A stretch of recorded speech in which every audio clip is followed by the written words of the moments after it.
Olá, aqui quem fala é Fernanda Freire e hoje eu vou falar sobre as leis da termodinâmica e os processos reversíveis e irreversíveis para disciplinas de física para ciências biológicas.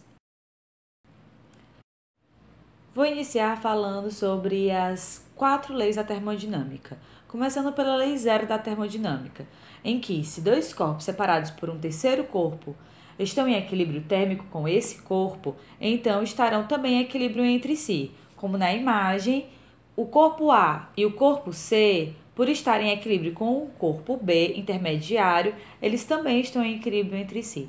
Se existe então essa relação de equivalência de energia térmica entre os corpos, essa energia térmica pode ser mensurável, ou seja, podemos medir o calor através da medida de temperatura. A primeira lei da termodinâmica fala sobre a lei de conservação de energia aplicada então a essa termodinâmica. A energia não se cria nem se perde, ela apenas pode ser transformada ou transferida de um sistema a outro.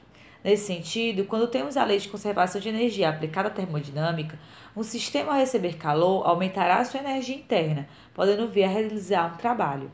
Assim como ao perder calor para o ambiente, diminui sua energia interna, consequentemente sua atividade. Podemos perceber perfeitamente isso no comportamento das partículas nos diferentes estados da matéria.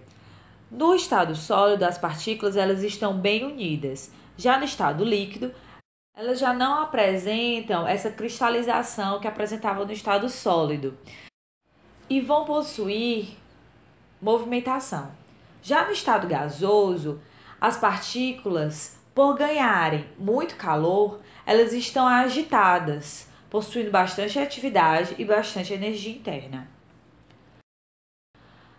Na segunda lei da termodinâmica, que é a lei da entropia, a entropia de um sistema termodinâmico tende sempre a aumentar, até chegar a um valor máximo. Ou seja, o sistema térmico nunca conseguirá transformar toda a sua energia térmica em trabalho efetivo.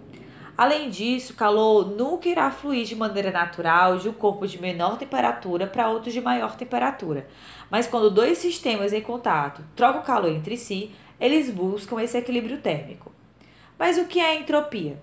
A entropia irá medir o grau de reversibilidade dos processos. Podemos dizer que ela seria uma forma de medir como a energia que não poderá ser transformada em trabalho está armazenada.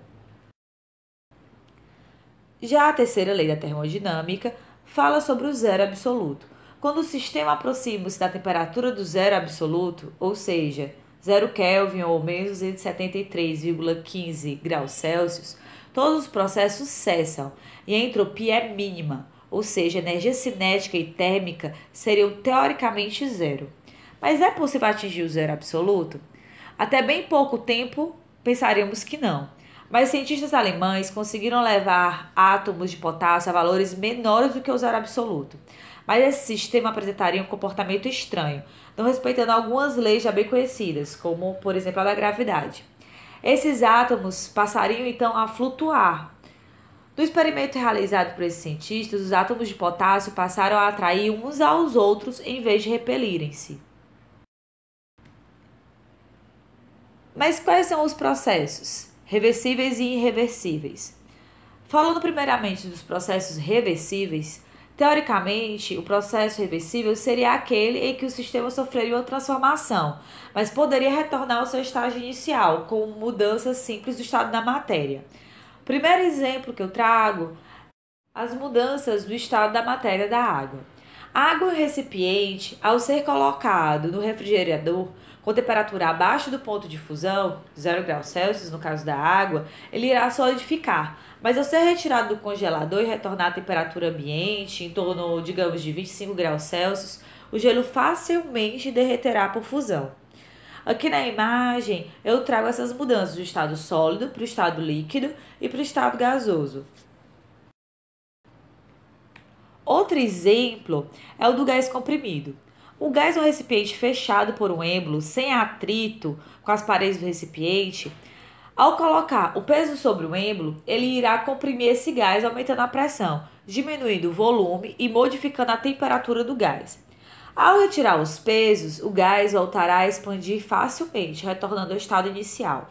Mas atenção, Os pesos devem ser colocados de forma lenta e progressiva, pois a transição entre os estados intermediários deve ser bem definida.